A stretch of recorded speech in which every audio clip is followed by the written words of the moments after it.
Welcome everybody to How Fast Will It Go, and today we're dealing with a 1955 Mercedes-Benz 300 SLR. Now it has 1005 horsepower, 859 pounds-feet of torque from a 6.5 litre twin-turbocharged V8 engine, and the vehicle itself now only weighs 1,801 pounds, has all-wheel drive, and it can do 0 to 60 in 1.980 seconds, and 0 to 104.265 seconds. So yeah, plenty of older kind of cars have done somewhat decent on this series, but yeah, be interesting to see what this being a racer from the 50s can do.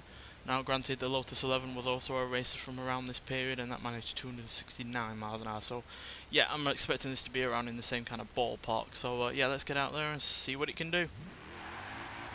So yeah, I had to give it all-wheel drive just so it could deal with all that extra power, because yeah, we're dealing with around 3 times the power I had originally, so yeah, it'd be a lot to ask for it to deal with it in the rear-wheel drive form. You can see already doing 220 miles an hour. Well, we were before we got rudely interrupted by the Mazda there. Keep to the left of it, should be alright. It's 230. Not the most grip in the world, unfortunately. There's 240.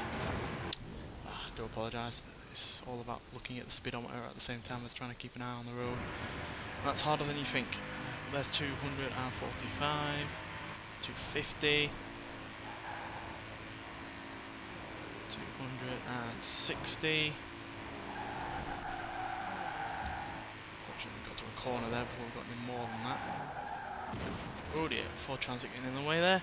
260 is still pretty good, especially since this does not seem to have the same kind of handling as previous vehicles on this series, which is a bit of a shame because it does have plenty of power and very little in the way of weight. Yeah, there's no grip at all in these tyres. It seems to be sliding all over the place. 260 is what we've got on this side of the motorway, which is a fairly good benchmark, but let's see if we can get any more from the other side. But yeah, as you can see, there's just no braking power even, as well as traction. So yeah, this is not the easiest of cars to drive quickly.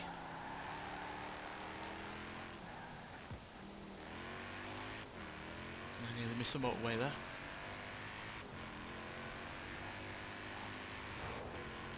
But yeah, we're about 9 miles an hour off the Lotus 11, so yeah, in the same kind of ballpark as that, but I would like to get a little bit closer if we can. Yeah, even though the Lotus 11 did have suspension issues, it did at least have grip. Whereas this doesn't have suspension issues, but does have grip issues. And to be honest, I'd rather be dealing with suspension issues than lack of grip. Yeah, as you can see, it's not helping whatsoever.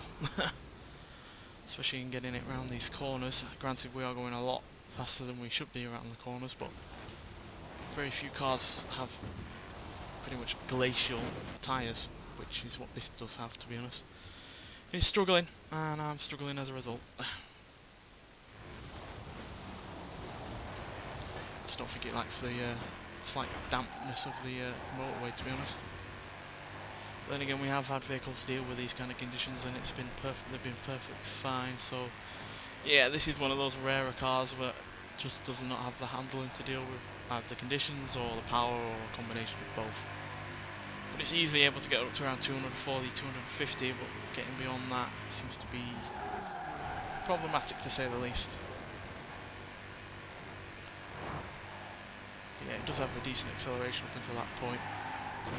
But that is all we're going to get today, unfortunately. So yeah, we are in the same kind of ballpark as the Lotus 11, which is a year younger than this, but yeah, 260 miles an hour is still nowhere near as much as I would have liked. And yeah, that's pretty much the second car in a row that we've had in this series that has been a bit of a disappointment after the Porsche 356A didn't do all that well. But yeah, still nonetheless, 260 miles an hour is still fairly good. It matches the Ford GT40 Mark 1, beats the Aston Martin DB10 and the Fiat Dino 2.4 Coupe, and it's 1 mile an hour behind the Eagle Speedster and only 2 miles an hour behind the likes of a Noble M600 and a 1996 Ferrari F50 GT, which is fairly phenomenal when you consider this is easily one of the oldest cars that we've had on this series, and it's beaten a car that's even older than this in the form of the Jaguar C-Type. So yeah, it's fairly decent. It's just a big shame that it really does not have the kind of traction necessary for a vehicle on this series.